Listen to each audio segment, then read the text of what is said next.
Soul loss is another aspect of shamanism. It is believed that the soul can split from the person and leave the body.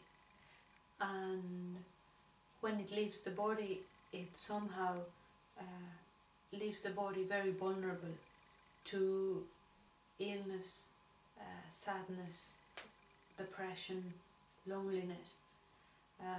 The things that can make the soul split are normally shock experiences or traumatic experiences. A car accident, trauma throughout life, a near-death experience, surgery, any moment where we've received or experienced a shock. It's when part of ourselves, part of our souls can split. And then what the shaman does is that by traveling into the inner world, into the unconscious, the shaman looks for the soul of the person and tracks the place and the moment where that soul has a split, and it retrieves that energy and that soul and it brings it all the way back into their body again, and it would physically be blown into the body of the person. Now, what's fascinating working with soul loss is to see that the soul does not stay still in the moment it splits. In some cases, somehow, it freezes in the event of the shock, but there is always some sort of transformation or evolution as well for that soul. There's times where the soul has grown up together with the person, although it has been outside the body. There's times where the soul has created a community outside of the person and learned and be trained or help heal outside of the body. A soul retrieval can happen spontaneously. We don't necessarily have to go to a shaman or a so-called shaman to have a soul retrieval ritual done. The ritual is powerful because it helps the mind understand that we're bringing back that energy into the body, and energetically the work is done. So it's working at a very subtle level in the psyche of the person, and it's like bringing the two pieces to connect again together when that ritual is done. The person can experience bursts of energy, a lot of lift, probably of heaviness, or depression, or sadness. From a psychological perspective, we can understand soul retrieval or soul loss in this way. When the person goes through a traumatic event, there's different things that happen. So if the person is not allowed, as it is said, to fight or fly, that's a natural response in the moment that we receive shock, then somehow the process, the natural process to come back from that shock, it's a stop and it gets truncated.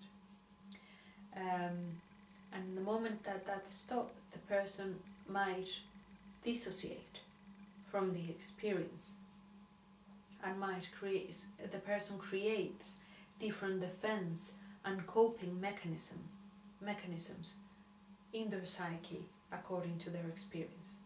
So some people, for example, develop anxiety, or what it is called post-traumatic stress. Other people might completely blank and dissociate and even have some sort of memory loss, or there's a lot of people that have blank spaces in their lives that they cannot recall.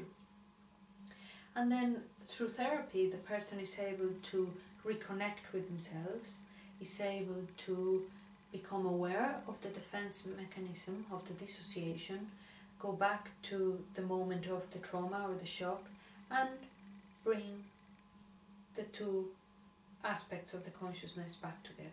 The child, for example, that received the trauma, and the adult self, and let them connect again. Now that's a spontaneous soul retrieval, and it can happen in therapy in that way. So consciousness freezes when we are exposed to shock. Part of our consciousness stays connected to that moment. You can see that in our minds and in our thoughts, and how part of our thoughts keeps recalling the event, and whenever the event is recalled, the pain is felt in the body again, or the fear or the terror is felt in the body again. Now there is a part of that consciousness when that happens that is frozen in an event in the past. So, as I say, therapy, a holistic therapy or transpersonal therapy, can bring the person to incorporate and to become one in the present moment, in the here and now. So if you look at the two different perspectives, the shamanic perspective and the psychological approach, they are the same. They are talking about the same thing. They are talking about part of the person being lost, dissociated, cut off from the present moment, from the here and now. And either the therapist or the shaman would help the person to bring that part back and become one again.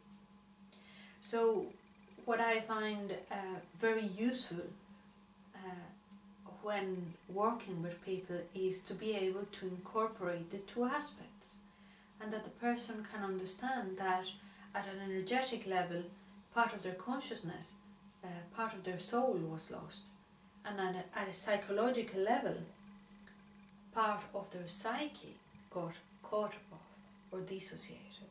So they created defense mechanism and compensation or coping mechanisms in order to survive that trauma or throughout that trauma. Now, the interesting aspect of soul loss is, and we know this in psychology as well, from a shamanic perspective, the soul leaves the body because if the full consciousness of the soul would stay present in the moment of the shock, the physical body wouldn't be able to survive it and to cope with it, because the shock would be so strong to the being that the person would crack. So it is, from a shamanic perspective, a survival mechanism as well. And we know now in psychology that when the person dissociates, again, it's a defense mechanism. It's a way in which the psyche copes with the traumatic event that they are experiencing. If the person wouldn't dissociate from that event and from that experience, it just simply would be too much to bear. So, again, we find the same elements. Somehow it's a survival mechanism, a defense mechanism, a coping mechanism for the person. And once the person is able to bring all the parts together, and the adult meet the child, or whatever aspect was lost meet the present self, then the person is brought back. And that is why soul retrieval, in my understanding, cannot be forced.